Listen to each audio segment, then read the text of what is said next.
Shalom. Kami dari grup 8 mata kuliah WDK 2. Di sini kami mengambil subtema yaitu tugas dan tanggung jawab perawat Kristiani dalam melayani dan merawat pasien sesuai dengan ajaran Kristus. Dan di sini kami memiliki alasan mengapa kami mengambil subtema tersebut. Jadi, alasan kami memilih subtema ini karena kami melihat bahwa sebagai seorang perawat Kristiani yang profesional, dia harus memiliki tanggung jawab yang penuh dengan pekerjaannya. Menjadi perawat Kristiani tidaklah mudah, karena di luar sana ketika kita menjalankan pekerjaan kita akan bertemu dengan banyak orang yang memiliki keyakinan dan kepercayaan yang berbeda-beda. Maka dari itu, perawat Kristiani dalam melaksanakan tugas dan tanggung jawabnya harus berpegang teguh pada ajaran Kristus.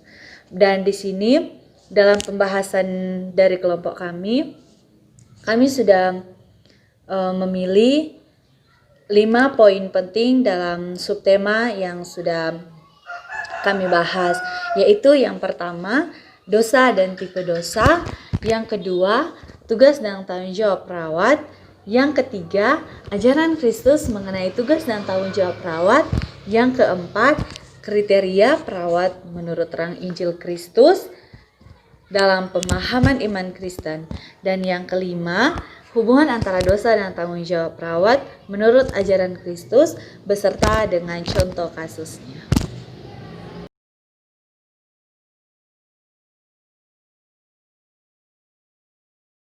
Shalom, nama saya Fimelita Clarissa yang ingin menjelaskan mengenai dosa.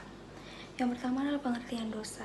Dosa adalah ketiadaan tindakan yang sesuai dengan hukum moral Allah, baik dalam kecenderungan hati, perbuatan, sifat-sifat, dan maupun keadaan.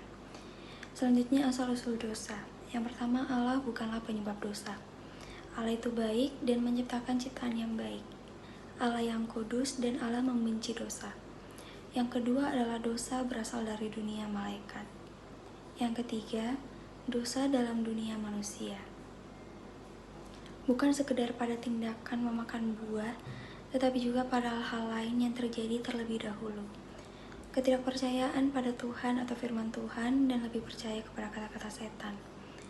Adam dan Hawa tidak menaati perintah Allah, maka jatuh dalam kejatuhan, dan jatuh karena kesombongan atau ambisi atau rasa tak puas dan keinginan menjadi seperti Allah. Selanjutnya saya akan menjelaskan mengenai tipe atau jenis dosa. Ada 7 tipe jenis dosa yang ada.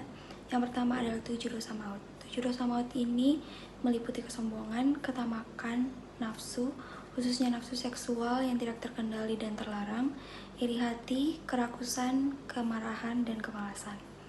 Yang kedua adalah dosa terhadap Allah, sesama, dan diri sendiri. Yang ketiga adalah dosa yang berakar dari keinginan daging, keinginan mata, dan keangkuhan hidup.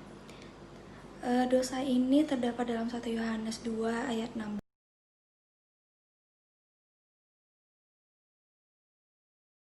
Shalom, perkenalkan nama saya Nugraha Diki Sando Morinto.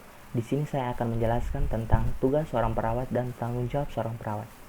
Nah, yang pertama, tugas seorang perawat yaitu sebagai pemberi asuhan keperawatan yang memiliki fungsi, yakni 1. Mengevaluasi data permasalahan, 2.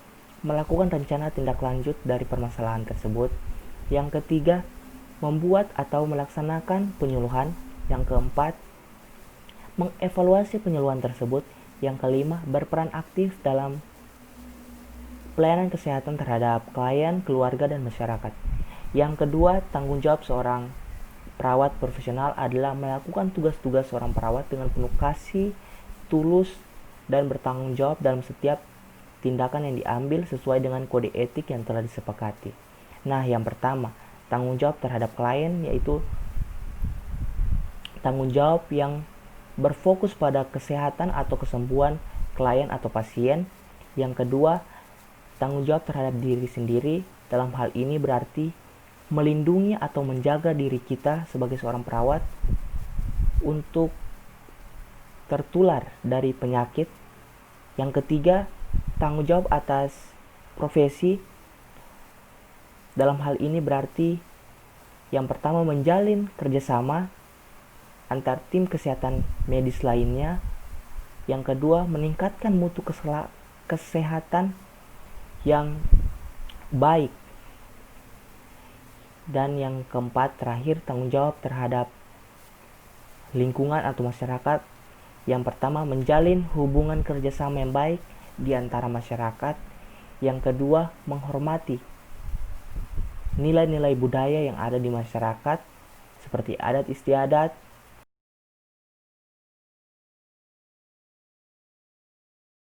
Shalom teman-teman, saya Shalomita Kaunang. Di sini saya akan menjelaskan tentang ajaran Kristus mengenai tugas dan tanggung jawab sebagai seorang perawat.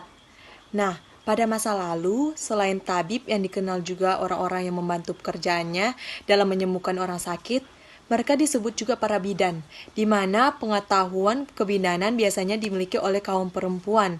Di dalam Alkitab terdapat juga dalam Kejadian 38 ayat 27-30 dan Keluaran 1 ayat 15-21. Di situ dijelaskan di mana pengasuh atau dayang-dayang dalam kehidupan umat Allah, bahkan hampir semua anak-anak bapak-bapak leluhur dan keluarga raja mempunyai satu atau lebih pengasuh atau pembimbing wanita perawat atau orang yang merawat orang sakit, merawat dan melayani orang yang berusia lanjut atau tua. Misalnya Abisak yang merawat Daud pada masa tuanya. Nah, mereka adalah pribadi-pribadi yang dihormati oleh orang lain karena tugasnya yang dipercayai dan penting. Mereka ini biasanya para wanita yang dipilih khusus untuk mengasuh, membimbing, bahkan mengatur kehidupan seorang putra-putri bangsawan atau raja. Dan mereka seringkali disebut sebagai orang kepercayaan yang dilayaninya. Nah, teman-teman yang dikasihi oleh Tuhan Yesus Kristus, panggilan batin atau dipanggil menjadi seorang perawat adalah Nah, teman-teman yang dikasihi oleh Tuhan Yesus Kristus, panggilan batin atau dipanggil menjadi seorang perawat adalah sesuatu yang amat mulia dan tidak dimiliki oleh semua orang. Panggilan dan tugas ini tidak lebih rendah dari profesi yang lain dalam kehidupan kita. Dalam terang Injil, ternyata citra diri seorang perawat ternyata sangat tinggi. Ia sama dengan tenaga medis lainnya, misalnya para dokter atau ahli bedah yang di dalam rumah sakit sekalipun. Mereka hanya berbeda dalam keahliannya saja, tetapi tidak satupun yang mampu lakukan pengobatan sendiri-sendiri. Masing-masing mempunyai ikatan dalam tugas bagaikan kesatuan tubuh Kristus. Lepas dari gaji yang didapatkan seorang perawat atau tenaga medis lainnya, seorang perawat adalah pribadi mulia yang mengorbankan hidup dan karyanya agar orang lain memperoleh kehidupan. Juga pemulihan diri dari penderita dan sakit penyakit. Terima kasih.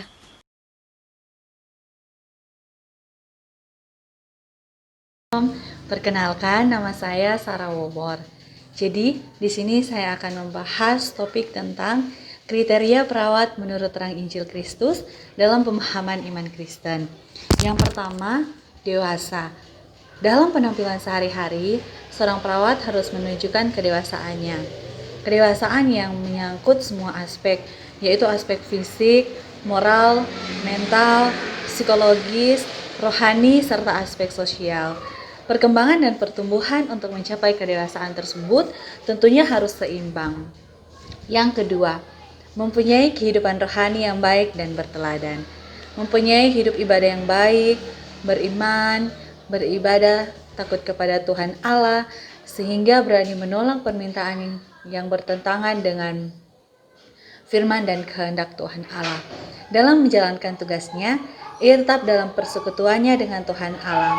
Ketergantungan dengan Tuhan Allah ini menjadikan seorang perawat menyadari bahwa apa yang dia kerjakan adalah pekerjaan Tuhan Allah sendiri. Dalam kasih dan persekutuannya dengan Tuhan sambil menjalankan pekerjaannya, maka jerih payahnya tidak akan sia-sia. Yang ketiga, mampu memberikan kehangatan dan semangat hidup kepada pasien. Pada saat pasien sudah kehilangan pengharapan, putus asa, dan hampir tidak mempunyai semangat hidup lagi karena penderitaan yang dialaminya, justru seorang perawat harus menjadi juru selamat baginya. Ia melayani dengan lemah lembut dan mampu memberikan rasa aman serta damai sejahtera kepada pasien. Yang keempat, ministry bukan service. Sikap yang melayani kebutuhan pasien bukan semata-mata karena tugas ataupun karena dibayar, tetapi mempunyai panggilan pelayanan atau untuk melayani. Ministry sama dengan pelayanan seorang pendeta, bukan sekedar serve atau service. Memang, pelayanan seorang perawat adalah untuk menyembuhkan luka-luka atau derita fisik. Namun jika ia mampu memadukan dengan penyembuhan batin, maka akan berdampak lebih besar dan luas bagi pengobatan medis pasien. Yang kelima, setia dan jujur. Mempunyai kesetiaan bersama pasien, akibat kesetiaannya dalam Tuhan Allah, ia harus menyadari bahwa Tuhan Allah yang memberi kemampuan melalui urapan rohnya sendiri kepada seorang perawat sehingga mampu merawat orang lain atau pasien. Terima kasih.